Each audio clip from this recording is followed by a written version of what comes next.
All right, I think I'm just going to get started here about a minute earlier, so just kind of get the show on the road. And this is our first live stream, Ask Me Anything event since or of 2024, so since last year, and since before Christmas. So it's actually been quite a gap. And there were a number of things that have happened then. I think we're going to probably have a pretty thorough, full show. But again, that's going to go largely based to some extent on how many people have questions. And so I just want to remind everybody, just as we're getting started here, remember to ask your questions with an we the governed symbol. It just makes it a little bit easier for me to actually spot the questions. Sometimes if you think I'm skipping your question, it's mainly because I don't see it. Or I lose track as I'm kind of going along. So I'm not really trying to skip anybody's question. So that's why it might feel like it's a little different there. But just try to make sure you do that so that I can actually spot it and get to your question before we go too far in the program. One thing, just I had promised this, or I promised to do this periodically whenever I'm doing these live streams. And before I get going too far, if I sound a little congested, I actually got really sick over the Christmas break, which was never any fun. If you know what that's, and I was actually bedridden for a couple days. In fact, it was, and I rarely ever get sick. Actually, I mean, I can just count on one hand really the number of times I've been that sick. But whatever it was, it took me down here for a number of days, and I had to roll off my deathbed there just to go and be there to volunteer at the very last signature turn-in for the Let's Go Washington initiatives on the 28th. But basically, all my little timber projects and outdoor projects that I had on the property I was going to do didn't get to them this week, which was very disappointing because I don't have a lot of free days that I can actually go out and do that kind of work. And so I had built up all this idea in mind that I was going to get all that stuff done, and instead I just got sick and wasted the holiday weekend and week. So that was disappointing. And if you hear a little bit of the congestion today, it's really just left over from that. I recorded 2 videos today. One of them is going to be about just kind of the final rundown of the signature turn-ins for the Let's Go Washington initiatives, and I don't mind talking about that today a little bit as well. So it'll be probably it'll duplicate a little bit to some extent what the video will be when I go to launch it. And the other video that I recorded there's just a little bit of finished work to do on it, is about Bob Ferguson's fish chicken voter bribe sort of checks that went out, the 400,000 checks or so that went out last month. So happy to chat about those as well as anything else. And again, it's an Ask Me Anything, so the questions are for you to ask, and I will do my best to answer. No guarantees I can, but I'll do my best. Before we get going, I wanted to mention that people oftentimes ask me, am I going to be at certain events coming up, or there's some events, where can they come see me? Let me just run down what I know right now. Again, it's January 2nd right now, so this changes. This is kind of that time of year where I get a lot of invites that start to come in right about now. And so the next event that I know of that I'm going to be at is Monday, January 8th. I'm going to be out at the Schland Douglas Women's Republican Club meeting. I believe that's at lunchtime out in Wenatchee, I would assume. But I don't know that I don't think they've worked out all those details yet. I usually wait as I get closer to work out the details. Bit of a drive for me to get over there, but that's where I plan on being. If it is in Wenatchee, I'll be doing some pass driving, which is always fun in Washington. I've been driving the passes here since I was 16, so I'm pretty used to it, but it's always good to get over to Eastern Washington and see some of my friends over there, and it looks like I'm going to be doing a presentation there. I believe I'm doing some training, a training session for activists on January 18th or the 25th. I know it sounds funny. I was just trading emails today, so I don't think we've worked out which day, but that'll be up in Snohomish County.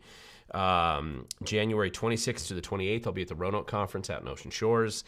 If you are at the Roanoke Conference and you watch my show on a regular basis, please make a point of coming up to me and saying hi, talking and visiting. It's a great conference for networking with other activists or conservative activists around the state, and you get a chance to meet a lot of legislators, and it should be a pretty good program there. I actually think the biggest value of it is just knowing that you're not alone. There's a lot of other people trying to get things done in Washington. Some people you'll agree with, some you won't, but everybody will be there, and it'll be, I would anticipate, about 500, 600 people there out in Ocean Shores. late January, last weekend in January. So who would want to be anywhere else? And then February 8th, I believe, I'm going to be up in Marysville helping train some recently elected officials, I think mostly school board members. There'll be more details on these, but that's what I know. March 2nd and March 9th, I'm going to be the master ceremonies at 2 different Lincoln Day dinners. March 2nd is Lewis County. March 9th, I'm kind of doing this as a master ceremonies out in Kitsap County. I did both of those last year's master ceremonies, but if you happen to be in Lewis County, or you happen on March 2nd, or you happen to be in Kitsap County on March 9th, please come on by and sign up for their Lincoln Day dinner. And it's a fundraiser for the local Republican Party, and I'd be happy to chat with anybody who's there, and that should be good. So just a real quick thing to point out, and I'm just interested in this myself. If you want to make sure that you let me know where you are before I start to go in the like where you're watching from, just let me know what city you're in or something like that. That just helps. Even if you haven't commented before, there's a lot of people here that are viewing but not necessarily commenting, so make sure you put a little comment down, and just let me know where you're actually watching the show from, because that's kind of interesting. So I see Battleground there. Let's get back to the top. Okay, so one of the most important questions I anticipate getting today. This is a question from Cristiano, frequent viewer and observer on the live stream here. So Cristiano, you're asking, do you believe in the UFO phenomena and alien abduction? Okay, so I always think these are okay. So anyway, non-political question here, or at least mostly non-political. I don't tend to believe in alien abduction much at all, but UFO, of course, they don't call them UFOs anymore. Unidentified flying objects, right? It's like it's something else now. It's like aerial phenomenon. They have a different term that the military uses now, I believe. The reason why I think this has gotten in the news so much lately, of course, is because the military, they've had hearings up in Congress, about these different situations where it looks like there's swarms of drones or unidentified vehicles that have kind of swarmed some aircraft carriers and some military ships at a couple of times around the country. And the one thing I do want to point out, Occam's razor being what it is, it doesn't mean that there's always going to be things that we don't know that are going on out there. But most of these scenarios, I think, probably have some kind of an explanation to them that don't require you to believe that aliens have traveled through space and time to come here and visit and fly Tic Tacs around, an aircraft carrier. However, there are a lot of technologies, I think, that when they first come on the scene, they're poorly understood or unknown. And just because somebody in the military may not know what it is, doesn't mean that somebody isn't out there experimenting with it. Could be our side, could be some other country, could be something else. Obviously, the leaked employees who worked at the military, who were in the Navy mostly, I think, where they leaked out some of those videos, which is really why I think it triggered some of these hearings, which is a good thing. I like that. I think that they should be leaked out. I think that we need to see what's actually going on, and people need to get a heads up of what's happening out there. But I don't necessarily believe that it has anything to do with aliens by itself. There's a little bit of an Occam's razor approach here to how you're going to look at situations like that. However, there's probably a few things that we can't explain at all, but I wouldn't discount the ability, especially with some of the modern technology. I remember, 3 decades ago or something, they were talking about being able to project images that look like they're solid and real at a long distance. You have no way of knowing what's actually going on out there, and always be skeptical that our government squanders and loses billions of dollars every year into programs that nobody has any idea what's actually happening with them. I'm sure a lot of that money is just being stolen and grifted away, but some of it's probably spent on something. And the more impactful some of those programs can be in convincing you to believe in something, I think the less likely it is that we'll find out what they are. Let's see, there's another question. JS, do you feel Washington's next governor will undo or help make a plan to rehire unvaccinated state employees who were terminated due to the mandate? That's a good question. I don't believe, and when I was kind of getting ready for the show program, I responded to a couple of these where I was able to write back at that time. But If it's a Democrat that comes in as an ex-governor, most likely they probably won't, because the bureaucracy was able to use the vax mandate as a way to purge independent thinkers. And if there's one thing that government bureaucracy doesn't want, is anybody who can think for themselves, or who has an independent thought in their head, or who's honest. These are not good qualities for government bureaucrats from the leadership standpoint. And so they would like to purge anybody who can think for themselves or be honest out of their ranks if they can, because it just makes it easier to grift and groupthink and let bad guys get away with bad things. And so I think that the Democrats generally view that as having been a positive purge out of some of these places. Now, it's caused obvious disasters from a policy standpoint for like the ferry system, for example, or snowplow drivers. And the policies are absurd and stupid, but I don't see a Democrat backing down on that right now. And a Republican probably would, but I don't see the Democrats doing it. And we see some of these litigations now that have been in the courts for a couple of years getting up in regards to some of the firefighters and some of these other things. I don't know where it's going, but we'll see what happens to it. But that's a good question. Good question to ask. Teresa Joyce, will Convention of States Article 5 Convention Amendment be a good thing for Washington State or not? I don't trust an Article 5 convention, and I'll tell you why I don't. And I realize it's not popular to be in that camp, but I don't trust it because I don't trust our ability, conservative, liberty, freedom-oriented people, to actually be the activists that would be capable enough to pull off a successful convention.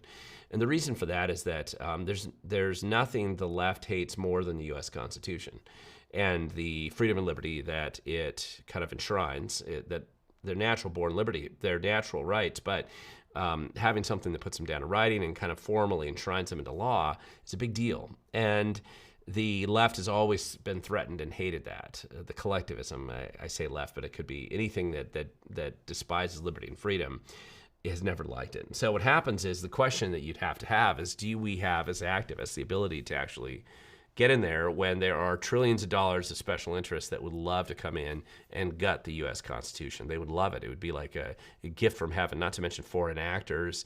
There's literally no budget for what they would do and spend and laws they would break and things they would do to basically derail a convention of states. I think it'd be very, very difficult for our side, for the freedom and liberty side, to ever actually be able to come out of that with the reforms that we think that we would need.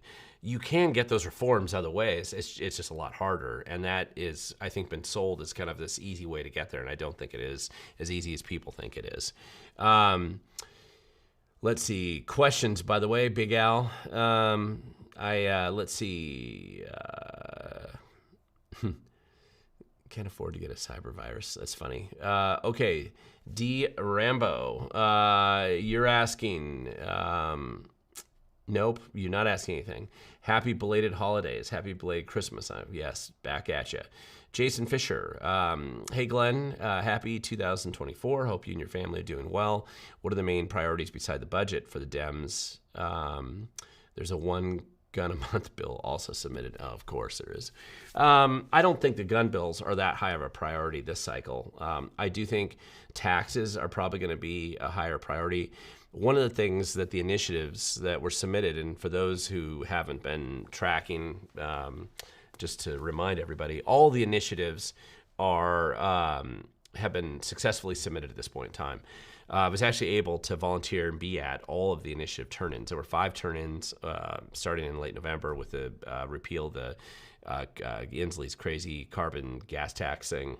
And the last one, which was the giving people the ability to opt out of the long-term care tax. And that one, like I said, I had to roll out of my deathbed to make sure I was there for that one. But it was really exciting to see that. The smallest amount of signatures that they got beyond the minimum. So the minimum requirement is 325,000. So the smallest amount that they turned in beyond the minimum was actually... and they had an extra 102,000, and it went all the way up to like 150,000 extra signatures. So they turned in, and it was a phenomenal accomplishment.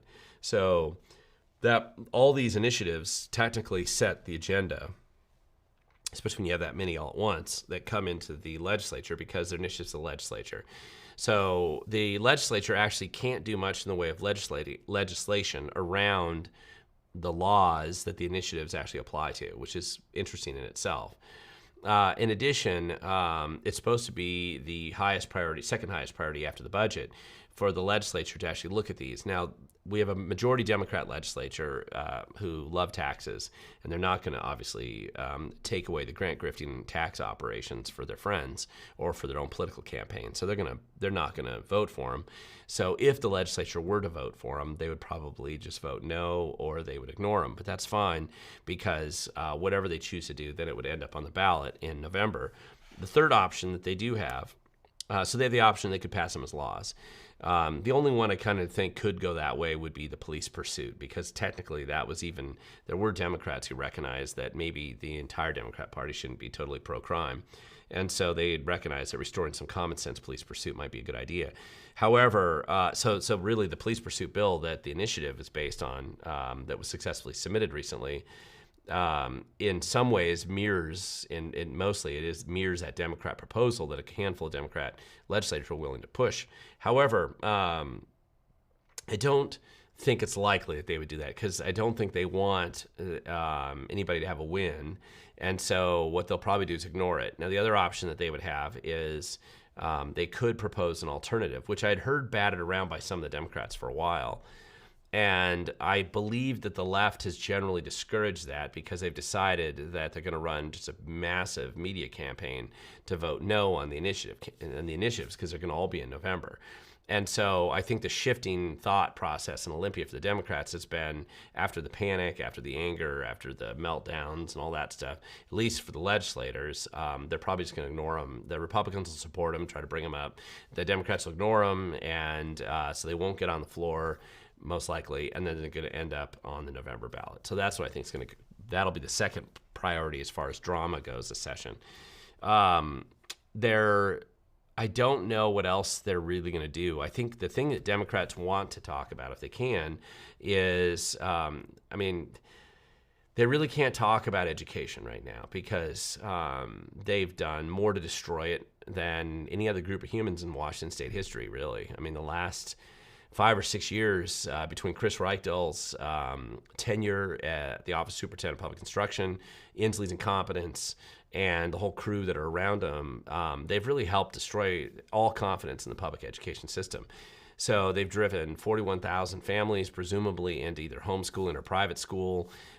They've overseen a complete collapse in every measurable way of all the test standards, and certainly even though they're gaming the tests now. So what they're trying to do is just downgrading the quality of education you're getting. A degree that you might have gotten out of high school 6 years ago that said you could read or pass this social studies test, it's totally different now. They may have had 49 different metrics as to whether you were passing that. Now you're down to 6. I mean, this is just a complete collapse, and nobody who has a kid in school can possibly think that they're getting anywhere close to the education that they are basically paying for. And so because of that, they're not going to be talking about education. I don't know. I mean, their approach to like the power grid is insane. Taking out these dams on the Snake River is just a complete level of insanity. Crime and public safety has been, there's a major blowback against the Democrats right now. They've become the pro-criminal party, clearly and obviously, in every policy they proposed. They are doing their best to make criminals feel empowered again, and people be victimized. And that might sound good at Evergreen State College or Western, and I guess apparently at the Democrat Party headquarters. But outside of these little weird enclaves that people might live in, and strange echo bumble chambers they have, those are not good policies. Those are the kind of thing that don't exactly generate a viable way to live your life. So they don't want to talk about any of that stuff. So what are they going to talk about? They don't want to talk about taxes. They'll still try to propose them, but taxes don't go down well, and they don't like doing them in an election year either, particularly when they're going to have to fight back against some of the stupid taxes that they passed last time with these initiatives on the ballot. So my guess is they'll try to somehow find some way to talk about abortion. They'll try to find some way to talk about racism. They'll try to find some way to talk about, gay marriage again. I don't know how many times you need to go through some of these things, but they're really running out of policies that are positive to talk about. So I don't know which of those and how they'll try to spin it, but it looks ugly to me. Now, if you're a grant grifter in the left and you're planning to make a living off of the programs that government's kicking out, still you're still living in the roaring times, right? The roaring 20s. You got opportunities to steal a lot of cash or grift a lot of cash out of the state, and the Democrats are going to help you get it, but I don't know how long that's going to last. So it seems like we're running into a time when maybe that's not going to be quite as simple as it once was, or as people, as the insiders probably think it is going.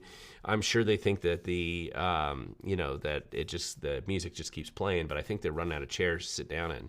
We'll see what it actually looks like. Let's see. I see another question here.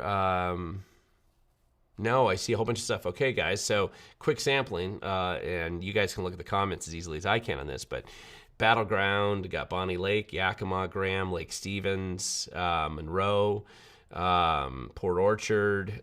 So yeah, if you, and especially if you just signed on, let me know where you're watching the show from. Just let me know the city that you're watching it from. Just helps me know, and that's always a good idea, I think. Let's see. Jack, you got a question here about the chicken checks yet? Yeah, listen, I just finished a recorded video. It's funny.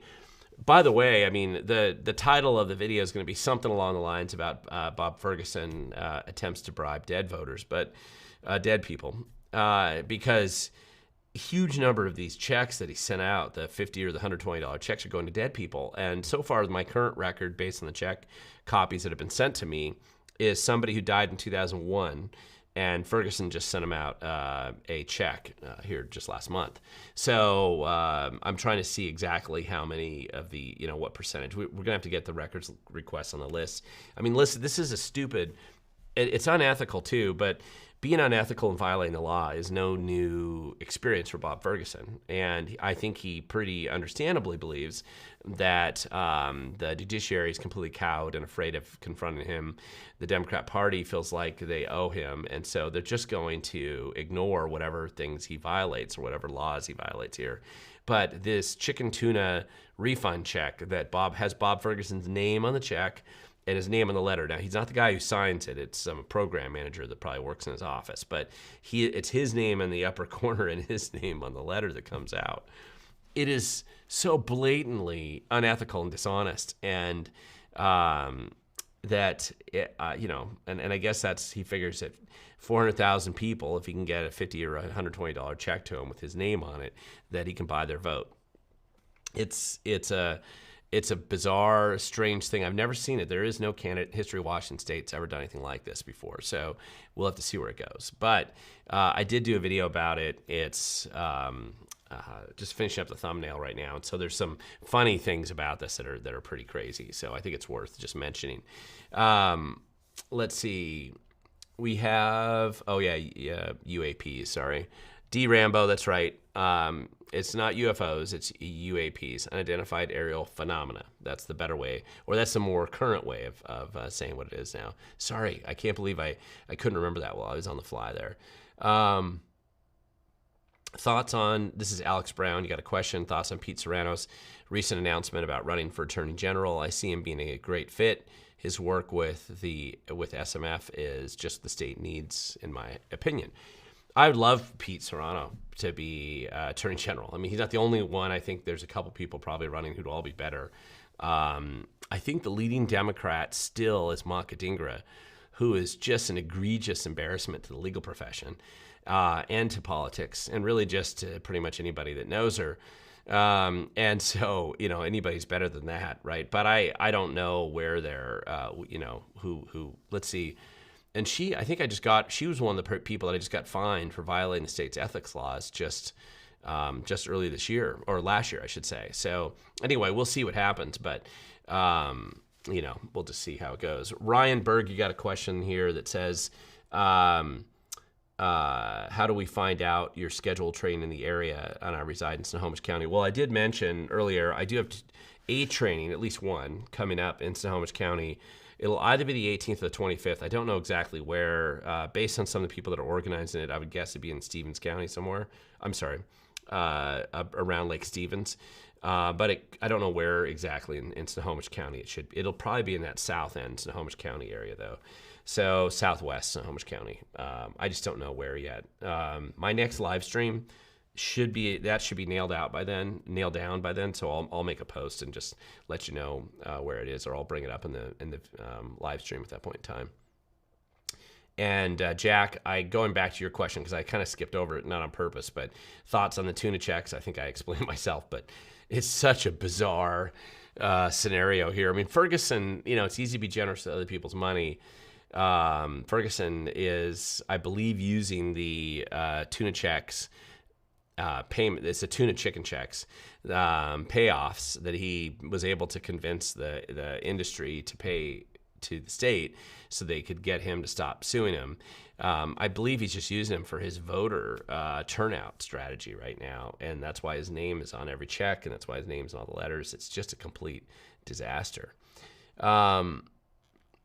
Let's see, there's a question here from Gray Death. I'm assuming that's really what you have there with Washington State Patrol doing background checks for firearms. Do you think that they'll be intentionally delayed like other blue states and use the information they obtained to create a gun registry? Well, listen, this has always been the question anytime you're requiring them to a state agency now to do additional background checks on top of the fact that you're having the feds do in the first place.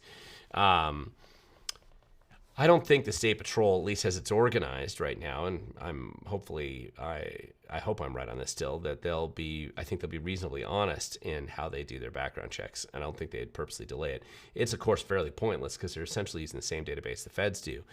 But it could delay things. I don't know. I'm not aware of that. We'll have to see. And then the concern over a gun registry is always something, of course, that we all have to probably watch out for.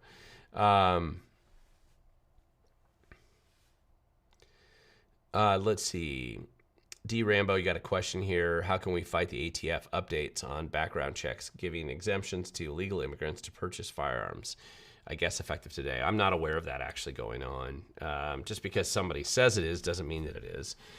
So if you think that the Washington State's going to give or the ATF, I guess, which presumably means that the Washington State would be giving exemptions to illegal immigrants to purchase firearms effective today, then let me know where you got that information because I'd like to see it. I'll have to figure out where that's at. Let's see, going down. Another question here, guys. Let's see, keep going down here. I understand grifted. Okay, windsurfed. I understand grifted, but I don't understand how you spell it. How do we find out where the money went in detail? Is it public records? And the answer to that is it is, but I'm not sure actually which one you're referring to. For the most part, if government cuts a check out to anybody, at least in Washington State, it's relatively easy. It's relatively clear exactly where that money went and who got it. Might take you a while to get through the finances, and depending on whether it's a local government entity or the state. State's usually a little bit more organized in their finances, so they can get it to you. The only exception being when they decide to mysteriously have a Nigerian fraud schemer supposedly steal $600 million, $800 million, who knows how much, and have it just vanish into the ether. But then again, that's your tax dollars at work. It's about as good as it gets in Washington or pretty much any other state that I've been able to look at that government has access to your cash. So when they're doing that, of course, you can't figure out where it went for sure. But in these tuna checks, they'll have a list of everybody who got the Bob Ferguson tuna, voter bribe tuna check program. They'll have a whole list of that, and actually that would just make a funny mailing list. So it's probably it'll be interesting to see what percentage of those people are actually dead, because I've had at least 6 people send me copies of checks to dead people. I have featured one of them in the video I produced today. Obviously, I blanked out the routing number and the name and stuff, but it was a guy in Federal Way that had died in 2001. But he got that $120 check, and I'm sure Bob wants his vote. But we'll have to figure out how it is and where they all went. It's really worth getting those records requests. And that one you should be able to get from the Attorney General's office themselves. Let's see. Technical difficulties. You're asking a question here about where has all of the tax money collected from marijuana gone to? Wasn't it supposed to go to schools? I can't remember now. Schools are always the promise that the state gives for the money that they collect. It was the original promise on the lottery, for example. And yet very little of that money goes to schools. Most of it just covers the cost of the operation, and it's really just the schools get very little out of it that matters. And I think that marijuana has also had run into similar problems. A lot of that money is going to go to cover the cost of the Liquor Marijuana Board, right, and it just enforcing the law. And but at least there's probably been some of that money has probably gone into schools, but it's not that significant. It is idiotic to vote for these proposals and think that they're sending money to schools like as though that's any tangible amount of money. The majority of money actually that schools get it come out of property taxes, and I don't see anything changing that as far as a percentage goes. And that's true. You'll get approximately 25% right away of your property tax bill goes straight to schools. But usually when you add local levies in, it gets closer to about 50% of your property taxes are going to schools, and that's the lion's share where the schools get their money. The average public school, I think, in Washington State gets about 8 to 9% from the feds. That's really mostly going into the free and reduced lunch program and to some extent special needs programs that your school has. And so of the 90% that your school gets from the state, it's mostly coming from your property taxes. There's little bits in here and there that are coming from other sources, but none that really make that much of a difference. The hard part is when it goes into the general fund, which is the main, when I say it, I'm talking about tax dollars. When those tax dollars roll into the general fund, there's really no differentiation, between where the dollars are. There's just X amount that they're going to kick out to schools. And the general fund is the big primary slush fund for the politicians in Washington State, which is why they liked the carbon tax scam, because that was like a special slush fund that was also kind of lumped into the general fund, that Inslee could prep his next career path, for example. All these greenie groups could use it as this perpetual slush fund grant cash kickback program. It's really happy days are here again. If you're going to steal money from government, that's the way to do it. And so they really, really like that. And it's just funny to see how angry and crazy they've gone now that they realize they're going to have to vote on it. And most people hate that tax. It's a stupid tax. And so it'll be interesting to see where we get it, where it goes. And I just have to imagine that most people are going to vote in favor of repealing that stupid tax. And your marijuana tax, who knows? Who knows for sure really where it's gone. Let's see. Okay, I see Tacoma, Carnation, Tumwater, Yelm, Seattle. A couple people from Seattle. Thank you for watching in Seattle. Seattle's actually the #1 city for my videos on my YouTube channel too, by the way, as far as any city in Washington goes. And most of my viewership is out of Washington. Not a surprise. Spokane, Kirkland, Dayton, Washington. That's a small place. So, Karen, you got a question here. Has anyone called the bank to see if funds are available? I'm assuming you're talking about Bob Ferguson's tuna chicken kickback kind of voter bribe check. I haven't heard of any of them not being available. I'm sure the cash is there. So, the funny thing is, what happens to all those checks that are written to dead people, and does anybody bother to check to see what happens to them? That'll be a more interesting question as time goes by. Sporting Systems, excellent point that you make here. They are creating a registry since 1934. DOL has over 5 million records. Well, 1934. So that registry, are you talking about the federal registry or are you talking about the state registry? Because there could be two different things there. Let's see. Yeah, that's funny. Tony, you mentioned, I got one of those checks from my dad, who is dead. He wasn't even a resident here. Well, that sounds classic. Tony, if you can, send it at Glen We the Governed. Please send me a copy of that check. I'll blank out the routing number and the personal information on it. But honestly, I think that's. I've got so many people have said that they've got checks for dead people. And so I just want to basically try to expose as many of those as I can. So I will not reveal exactly who their name is, but if you know when they died, and I imagine if it's your dad, you do, let me know how many years they've gone. I'm going to see if we can break the record of 23 years dead so far with one of Ferguson's checks here. Again, sorry, guys, with my coughing here. Let's see. What am I looking at here? Sorry, there's several questions. Yeah, no systemic delays from Washington State Patrol yet. They are slow, though.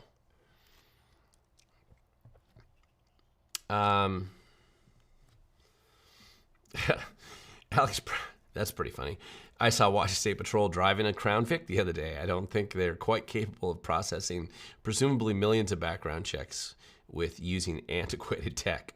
Well, fortunately, the Crown Vic hopefully won't be what they're using when they are processing your background check.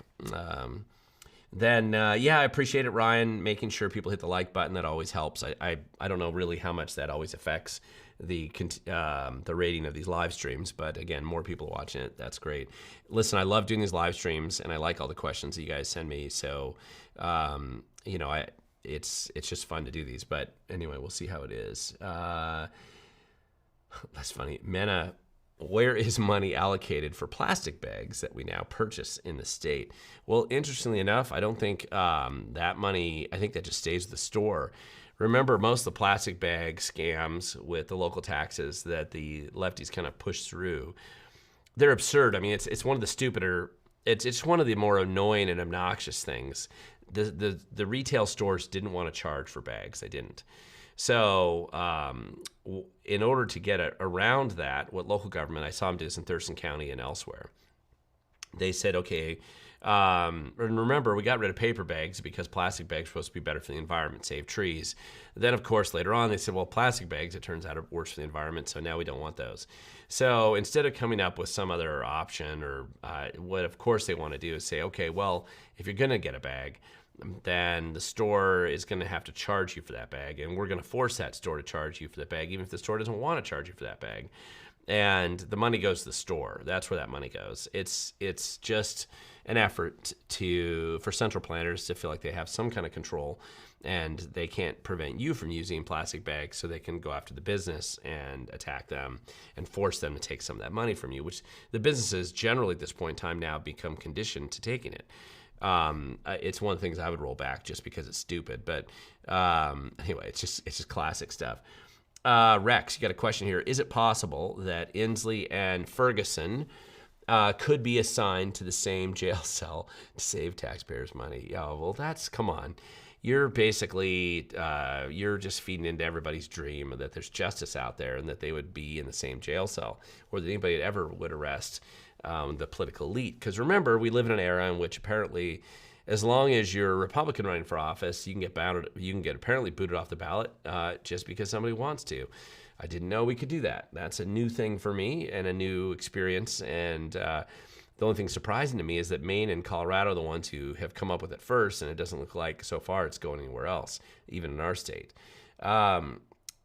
Gold and Crisp, got a question here. I've been working on anyone working in federal office not have dual citizenship. Should that be state as well? Okay, so I'm assuming that what you're saying is that if you work in federal office, for the federal government, you shouldn't have dual citizenship, and that maybe if you work for the state, you shouldn't either. I don't know how easy it is to actually enforce that. Washington, or America, is one of those countries that we allow dual citizenship. And so you can be an American and go get a second passport if you want to jump through the hoops or pay the money, depending on which country you're talking about.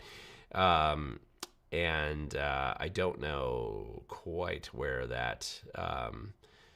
I don't think that that's something that you'd probably be able to do at a state level. Federal, you could probably do it, and if it was federal, then maybe the state could do it, but I don't think the state could do it without that, without the feds already doing that.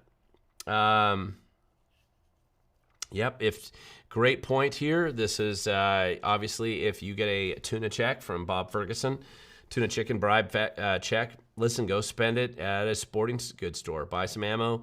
Never think that's a bad. There's no such thing as buying too much ammo, so it's always a good idea. And that's great. Let's see. Jason, you got a question here. Sporting Systems. Hey guys, what semi-auto rifles have you guys found that you can sell? Can you sell fixed magazine AR lowers? Okay. Let's see. Okay. Not sure if this was mentioned already. This is a good one. Appletooth. Good question here. I just dropped in. Is there a chance that any precedent regarding the 14th Amendment, Section 3, set with Trump could also apply to Seattle politicians and CHAZ? Good question. Although I will point out most of the politicians that are gone now, but who were there during CHAZ are actually gone. But yeah, why not? I mean, if they were accepting somebody deciding to secede from America and to create their own country in the middle of Seattle, then that seems like that's about as close to secession as you can actually have. It's just funny where that, we have clowns in Seattle, the clowns that run that government. Question from H: does anybody audit where DCYF, which is Department of Children and Youth Families, spends our tax dollars? I'm shocked at how much money is wasted.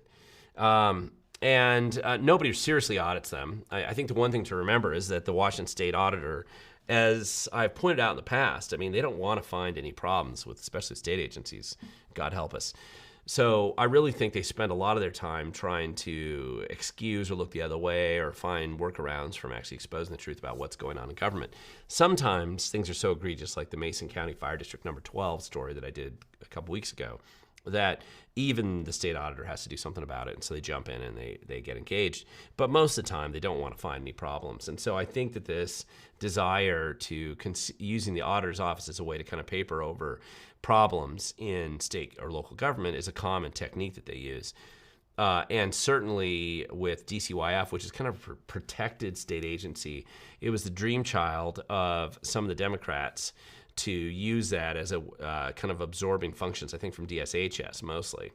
And it's just become this black hole of finances. Ross Hunter, a former legislator, works there. And I believe he's still the guy in charge right now. I haven't checked again recently and see if he's left or been fired. But his tenure's been just riddled with incompetence and stupidity and waste. And that's just how the state runs. I mean, that's kind of how they operate. If you're going to use any of our state agencies doing anything, don't expect it to be run well. And so it's just funny. It is worth digging into, so I don't mean to throw it off or talk lightly about it. We do want to find out what's going on with the money. So dig into the stories. There's a lot of ridiculous things you're going to find at DCYF there, and it's worth definitely going. Sporting Systems, I see them here. They're near in Vancouver, not far from where I'm filming. Anybody who needs certification training, that's the place to go. So get over there as quick as you can. Get that thing going. We need more people out there being prepared. Let's see. I'm trying to go down here to find questions, guys. Cristiano, can I make my house a religious temple and as such not pay taxes? Great question, Cristiano. I've actually brought this up a couple times before. There's a couple different kinds of taxes that you're talking about. The answer is essentially yes, you could. You can turn your house into a religious temple of some kind, or a church probably, and make it so that it doesn't pay taxes. I don't think you'll find it to be a super easy process.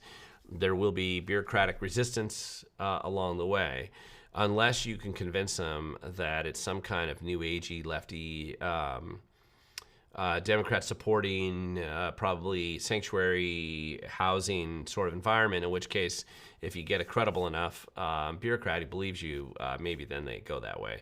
Well, I'm going to tell you, though, once you have it set up that way and somebody decides down the road they don't like you, then you're going to probably run into problems. There's nothing worse than going back and having to go pay all those back taxes that you thought you got out of. So I don't think it'll go quite as well as you think it might. So just to be on the warning side on that, if you try to do something like that. Let's see. Frugal Traveler, you mentioned sending copies of the checks to Jim Walsh. I think he's also collecting the checks to dead people sort of thing. So, in fact, I'll talk to him about it. I'll have to ask him about that because I'm getting a bunch myself.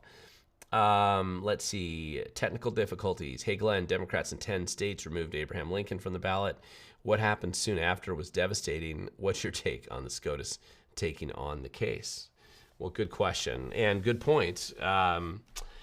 It's hard for me to imagine that the country is as divided truly as we were in 1859 or in 1860 with Abraham Lincoln's election. And when I say that, one of the things to remember, there's always I think people, and it's a human tendency that we all have probably, you want to believe that you live in the most critical, the most amazing, the most significant period of time. Mostly it's because there's the tendency the world kind of, it's a little bit of narcissism, but a lot of people are going to always kind of feel like this is the most important period of time because to you and I, and we're living here right now, it is. But when you look back in the sweep of history, you can clearly see periods of time in history where those periods of time, if you lived there, those are very significant, right? Living in America in 1776 was a significant time period here, and within 10 years either side of that, right? Same thing with 1860. Same thing around World War II, right? So when you talk to people who live or study history, you're going to see those are critical times. And I'm not even talking about like the fourth turning cycles, but that's probably tying into this a little bit. So history doesn't necessarily imitate what's happened in the past, though there is an echo. The stupidity of and just egregious overreach, I think, of these people pushing to remove a politician from the ballot, something that hasn't been done since 1860, is so ridiculous that I don't know that the outcome of this is actually working out the way that the people who are pushing this policy and celebrating, for instance, Maine's Secretary of State for doing that just arbitrarily on her own. It's blowing back, I think, in a lot of ways. And so it's interesting. I don't know I think we got tough times ahead, no doubt about it. We're going to be facing some interesting and tough times. That being said, it doesn't mean that those tough times are not opportunities to restore freedom and liberty in their own way, just because a lot more people wake up for different reasons and at different times. And so just because you feel like you've woken up for the last 10 years, it doesn't mean your neighbor can't. And your neighbor's going to wake up and probably go through some similar steps, realizing what's going on that you already went through long ago. And so you may not have the patience, although you should have the patience to help them kind of navigate those decisions. So I don't know that that we're living in that kind of a period of time. I hope we aren't. And but boy, the Democrats certainly, and especially this establishment insider crew seems to be continuing to push us in that direction.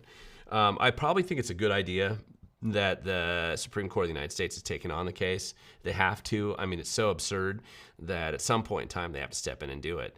But man, that's pretty crazy. Let's see. Corporal Taggart here, can you explain more about the new gun laws that just went into effect, specifically the one that requires you to take a class now? I am very vague right now on the classes that you have to take on that. And if I saw Sporting Systems were down here, if they want to add something there, that's great. I think that Washington gun law is a better place to go. I will have to study up on it. And in fact, I feel like I just need to go buy another firearm so that I can go through the process and then explain it better myself after doing it. But it's kind of amazing. Anyway, so but I think a lot of these things are going to get thrown out in the end. But it doesn't change the fact that we have to live with what we have right now, and we have to deal with it. So pushing back and fighting on this stuff, don't accept what they're doing. And recognize all the things that we have to change. And really, I do think that these initiatives that have been submitted right now and the significant accomplishment of getting to this point is an interesting game changer in a lot of ways as to what we can do as activists in our state. So it's something just to be aware of.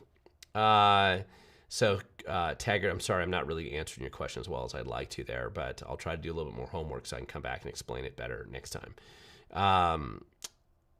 Cindy, why do our politicians only get a slap on the hand for stealing from taxpayers? Who was held accountable for $6 million in UE theft? unemployment, I'm assuming, is what you're talking about. Theft. Who investigates the thefts? Well, okay, that's a great question, and let's talk about what really happens there. Theoretically, a state agency or a local government has money that goes missing, and maybe they can even identify who steals it. Then typically what they'll do is, by the way, I see a bunch more people have gotten on just lately on the View. If you just want to drop in which city you're watching this live stream from, that would just be, it's interesting to me and it's helpful for me to see where everybody's checking in on. But get back to where I was. So somebody steals money from government, right? It happens every day. Money goes missing, disappears. Maybe you're super incompetent and it's so obvious who stole it that they already actually know who you are. So technically, it sort of varies on which type of government entity the money was stolen from. Your sheriff could certainly do the investigation, and your local prosecutor would prosecute you. The state patrol could do an investigation if it's a state agency, for example, or if it's funds stolen at the state level. Technically, the feds can step in and investigate if it's over $5,000. If you look up the federal statute, anything over $5,000, they can actually investigate. They don't usually go at smaller nickel and dime stuff like that, but they could. That would open the door for them to potentially come in and investigate. If it's the feds, and usually their nexus is that it's public integrity, local people won't be prosecuting it, don't appear to be, or they're covering it up, or it's involved in federal grants. And right now, federal money's flowed into every level of government. So essentially, the feds can prosecute any theft of money pretty much anywhere.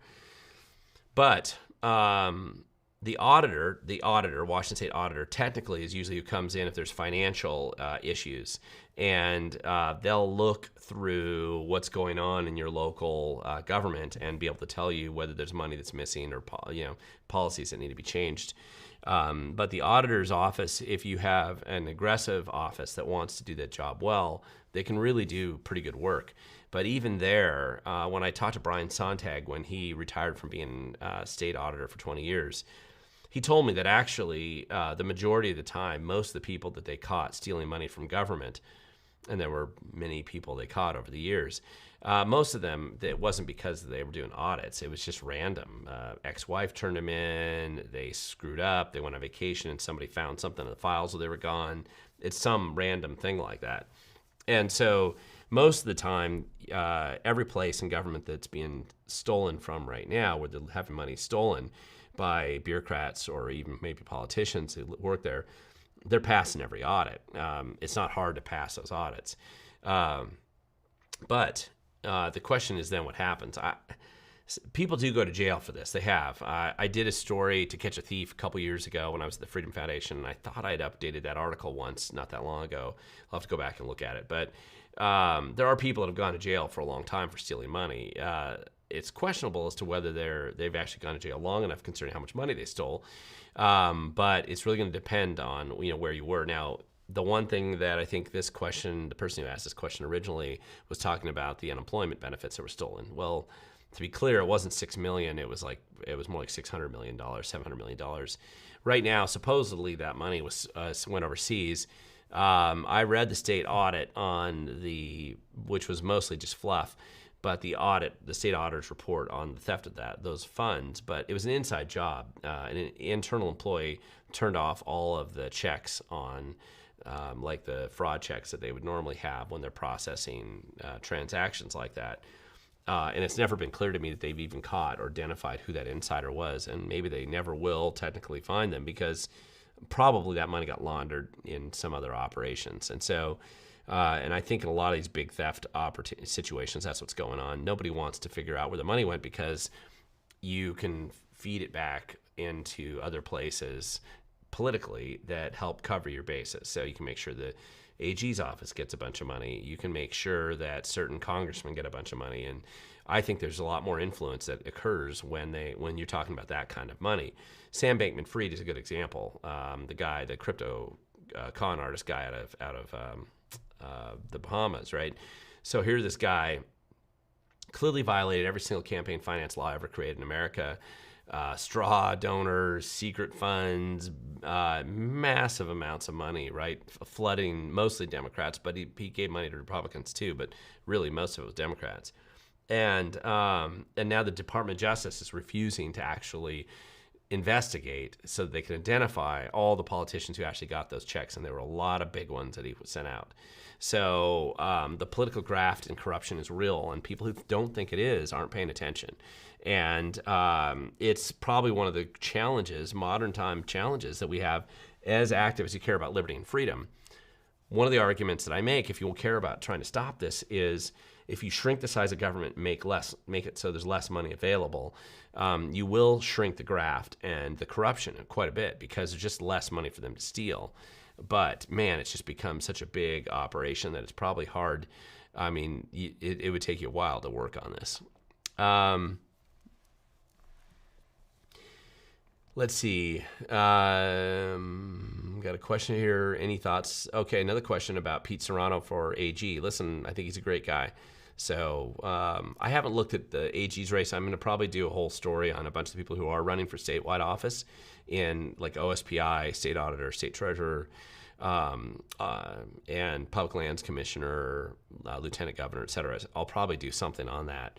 And so I just haven't looked at the AG's office yet, but I knew Pete was considering doing it. And he is a good guy, but he may not be the only good guy. So, but he is a good guy. Let's see. Joe got a question here about any updates on Washington's pedophile island, McNeil. Well, yeah, sure, it's still there. They still have violent sex predators out there. They're still trying. Bob Ferguson specifically has dedicated his life, apparently, to capturing the violent sex predator vote. And so he is going to dedicate himself to release as many of those violent sex predators as he thinks he can. One of the problems that they've actually had, though, is when they get them off the island, they immediately do something to violate the terms of their release, and they get sent back to the island, and that's happening all the time right now. So when they get these guys off the island, they usually don't stay off the island very long. It's one of the stupidest and craziest public policies I've seen any politician own and enjoy and support, but Ferguson does own it. Alex Brown got a question. Thoughts on the likelihood of a Republican candidate actually assuming office in the next election? Is it possible, or do too many people in the state vote by color only? Actually, Alex, there's probably a pretty good chance a lot of Republicans will get elected in 2024. You'd really have to talk about the specific office versus, just a blanket statement like that. So you'd have to look at it. But there's a lot of Republicans that are frankly going to be elected this next cycle. Whether they have an R or a D, an R next to their name doesn't make them a freedom and liberty oriented guy doing great things, or guy or gal doing great things. But there'll be a ton of Republicans that'll get elected. It would be nice if we got some really good people in there who are elected in all these different offices if we can. Let's see. Gustavo Torres, think Trump was the last Republican president we'll have? I don't know if that's a question. No, I don't. I'm sure there'll be more. Let's see. It's helpful if I get questions here, guys. It isn't Ask Me Anything. Let's see. Kirkland, Hobart, Graham, Marysville, Port Orchard. That's funny. Bridge, Toll, Tax, Harbor. Great. Kelso, Montesano. Great guy. Thank you for doing that. I just like to know, where everybody's calling in. Let's see. Love to hear. Tech Watcher. Love to hear from any parent on stories about how the state has destroyed public school education. I'll tell you as a parent myself.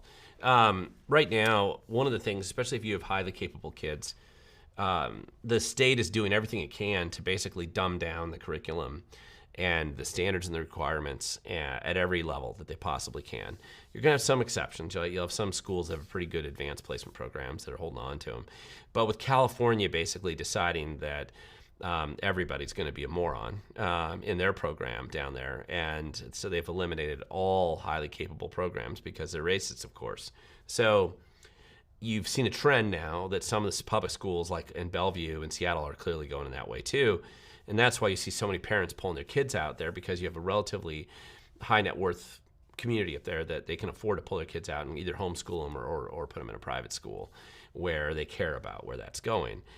One of the challenges you have is Running Start, which is the ability to go to community college for a couple years while you're in high school, in lieu of going to high school. It's actually not a bad option for kids to get more independent and get a little more rigor than they're going to get in their school. And so, especially if you go to a smaller school, I do think that's a pretty good program. My oldest son did that. I've got 2 kids in that program right now. I think it's worked out fairly well. The problem, of course, is it creates a brain drain in high school, which further dumbs down whatever math, or and particularly math and social studies programs you might have. So English, history, and stuff. It just further dumbs down the pool of how they're teaching it. Then, of course, the states decided to dumb down pretty much every standard that they have.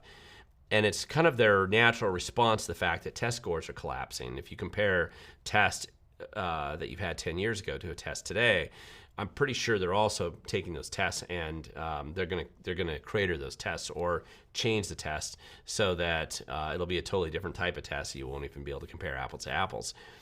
But regardless of that, the metrics that the teachers are using on a day-to-day basis as to, is my kid literate in algebra, or can they do basic math, or are they able to write a paragraph that makes sense?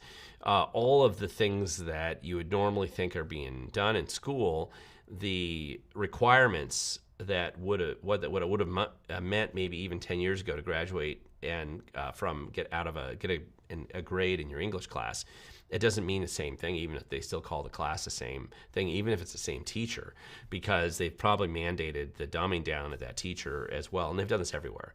So it's the biggest, you got a massive problem with public education right now. And so I just don't think people realize how bad it really is. You got to take responsibility for your kid's education, period. My wife and I have heavily engaged in our kids' education, and they are in public school, but it's a small rural school. My wife's a public school teacher. I was on the school board for a while. I know most of their teachers. And we push our kids to do better than whatever the minimum is or whatever the requirements are.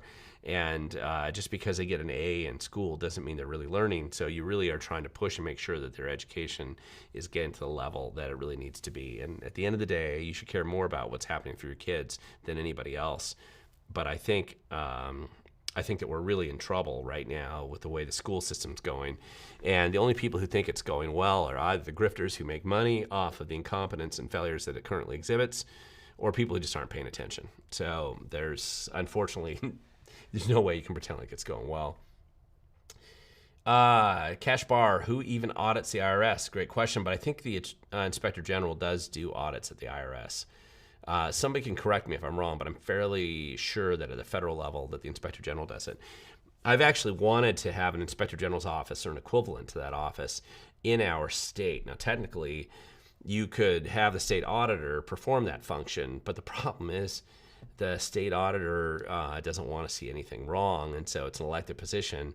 So you get regulatory capture, it's equivalent of regulatory capture, where basically state agencies lobby to get somebody in there, and Pat McCarthy's that somebody now, to be state auditor, and her goal is to see no evil, hear no evil, and find no evil. When she finally has to do something, it's forced on her because either the people she's investigating are such idiots, or they're maybe Republicans, or she just couldn't find a way to excuse them. And that tends to be what it is. Michelle Hughes, was Bob Ferguson from Grandview? I think he used to be a CPA. No, he's been an attorney, and so I don't think he was from Grandview, but he has been in Washington for a long time. So he's homegrown. He's a homegrown problem. Anyway, it's just very funny. Christine, you got a question down here. Can Fergie be impeached for endangering citizenry? We don't really have an impeachment process in the state for somebody at the Attorney General level. I mean, we have a recall process that's very, very difficult and pointless because the guy's going to be on the ballot right now coming up in November. Anybody that thinks they could go through some kind of a recall process, which is the one thing they allow in statute because we don't have an impeachment process here. Why would you even bother? Because he's running for office. Just campaign to defeat the guy for governor. I mean, that's your approach. And so anyway, that's how it works. Kent, somebody from Kent. I used to live in Kent.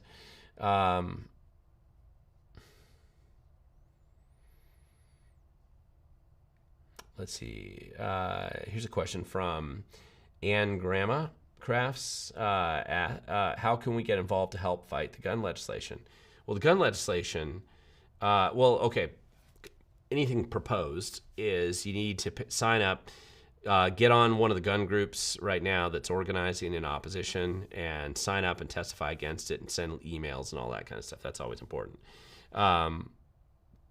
That's your first way of doing it. Secondly, if it's an existing law, then work with some of your legislators on proposing alternatives. And frankly, I still think that we could probably do a decent job with some kind of an initiative to reform it. Work with the people who are already litigating against it, too. Make sure they get the support that they need. There's some good lawsuits that are going on that I'm feeling reasonably positive about. Gregorius Greg, haven't seen you ask a question in a while, but if you were king, what would you do if you could shake up the state of Washington political landscape? In a perfect world, of course. Well, that's a great question. Okay, I love asking. I will do my best to answer that question right now. If I was king, and really, to be fair, it's not so much king, but let's say I was governor of Washington, right? What would I do to make a big difference?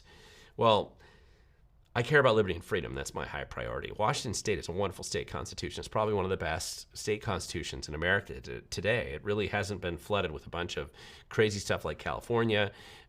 It's still a reasonably solid, good, individual rights-oriented constitution, and in many ways better than the federal constitution, including the way that it specifically calls out and protects individual the right to defend yourself, for firearms and free speech and a bunch of other things. I think that property rights in some ways, and theoretically, it's better. Obviously, our judicial system doesn't necessarily reflect that. But one of the best ways to change Washington would be to shrink the size of the administrative state here. So if I was governor, one of my primary goals would be to shrink the size of government as much as I possibly could, as fast as I possibly could. You couldn't do it you have to be careful. I mean, you can't just catastrophically do it. There are some fundamental things of government that need to function well and continue to function well, but you would eliminate a lot of problems just flat out by eliminating a lot of agencies and senior level staff. I would probably fire the top 3 levels of every single government agency in the state of their senior management. They're not salvageable. People who get in those positions have either been they're probably they're usually deep liars. They've had to lie and cheat and steal and bribe and do whatever they have to do to get in those positions.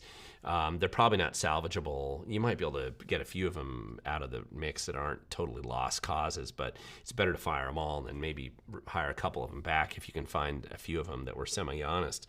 But that's a good start. Fire all those guys and then downsize and reorganize. There's a lot of agencies that shouldn't exist. Puget Sound Partnership was just a nepotistic kickback scheme created for no reason, exists for no reason, squanders every dime they get. Agencies like that should vanish.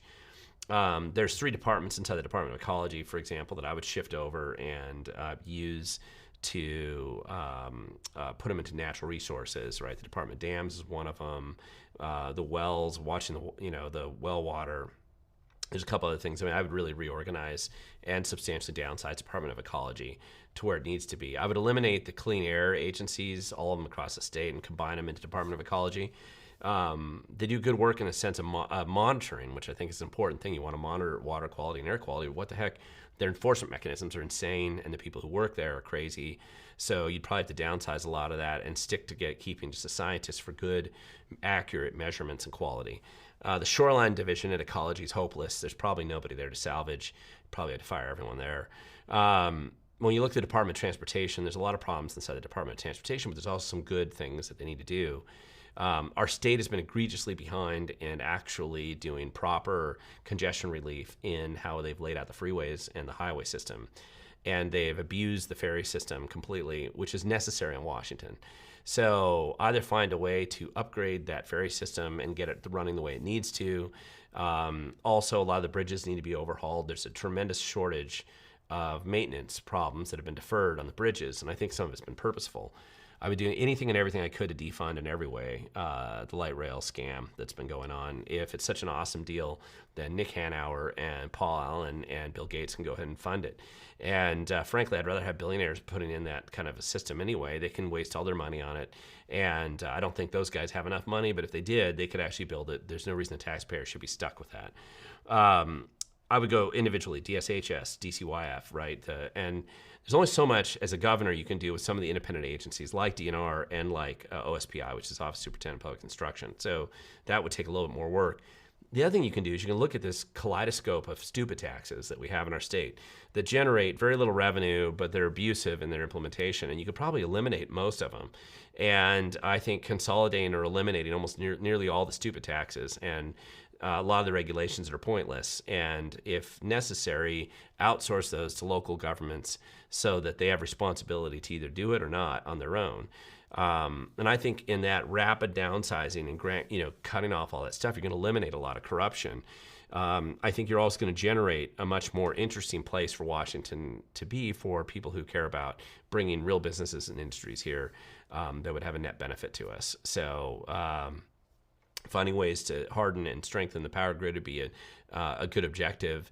And there's a lot of these things that you can do. Get out of the way of agriculture so that we actually don't have to always be trying to find ways to destroy agriculture in the state, which is actually a major economic driver across the state. Anybody pays attention to export data from Washington, it's a pretty big deal. There's a lot of basic stuff you could do. These are easy things. They're not easy. They'd be hard, but that'd be fun. You could really make a pretty big impact on this. What do you think? B, Judge, and I know I'm running a little late, so I'm going to do another 6 minutes here, guys. Sorry about that. What do you think of Vivek Ramaswamy? Well, I love some of his answers at the town hall. I really do. He's a young guy, I don't, they turn these Republican national debates into food fights mostly, and that's by design. It's to make the people look idiot and make them look like idiots and being foolish. But I love Vivek Ramaswamy on the campaign trail, and I wish every Republican ever who runs for office would pay attention to how that guy deals with questions and how he addresses issues. I see a shocking number of people who are running for office as Republicans who seem to be terrified of their own shadows, and they look like deer in headlights every time they get in front of a crowd. I don't understand that. If that's who you are, you need to get out of politics. It's the wrong place for you. If you don't love people and you don't care for them and you don't know what you're talking about, why are you even there? So I think that it's pretty important to watch and pay attention to him. He's actually kind of a breath of fresh air in a lot of ways. I really hope he sticks with politics regardless, because I know there's critiques of him just like there is of everybody. Nobody's perfect. But there's some just raw skill that's there that we are lacking in government, especially candidates who are running for office. Let's see. Yeah. Thank you. I'm glad you liked that answer that I had about Washington, and what's going on about it. Let's see. There's a question here, Cat's Eye 2020. What are you thinking about the middle housing laws and changes to our zoning? From my perspective, this will eliminate any first-time buyers in most cities. Yeah, listen, as property rights go, I'm a big property rights guy. The Growth Management Act was obviously horribly destructive to property rights, but it's not the only thing. And there's substantial work that would have to be done to restore property rights in Washington state. And I would eliminate the Growth Management Act right out of the gate. That's another just foolish piece of legislation. Let's see, King Morgan. Yeah, no, but it's funny. It's not realistic, right? It's just what you want to do is you want to have. It's helpful to think about what these issues. Anyway, Catch Bar, you got a question here. Why doesn't Washington change out streetlights? Well, first of all, just so you know, most streetlights have nothing to do with Washington state at all. They're going to be a local jurisdiction in most places. Exceptions, of course, are going to be state highways and freeways. I haven't seen them be any more unusually incompetent than other governments around the country. So I'm not sure what you're looking at with them not changing out streetlights. Let's see. There's a question here from Joe. Phone's dead. We need to stay focused on getting Semi Bird. We need interviews, Glenn. Well, I did an interview with Semi Bird a little while ago, and because I did that, I'm going to probably interview Dave Reichert as well, because to be fair. Donald got a question here. Left Washington in 89, came back in 2018. State's a mess. Used to go all over the state as a teenager, enjoy the environment, but now you get fined and have to go pay to park anywhere. Yeah, that's great. No doubt, Donald, sorry you left in 89. I've been here my whole life. Obviously, I've traveled around the country a lot, but love Washington. I'm not going anywhere. I'm fifth generation. I'm going to be here until the day I die, and I want to keep pushing back and fixing the stupid things that have happened in our state that are totally unnecessary and can be fixed pretty easily, actually. But anyway, so with that it, guys, lots of questions. It was good to hear from you as well. Next week, I anticipate doing this at Tuesday of next week as well at 5:30. And I appreciate all the questions. It's good to be back. Hopefully I won't be so congested next week. And if I see you in Chelan Douglas next Monday, then I will see you before the next live stream that we have. Thank you guys so much for watching, and I'm sure that we will see you next time.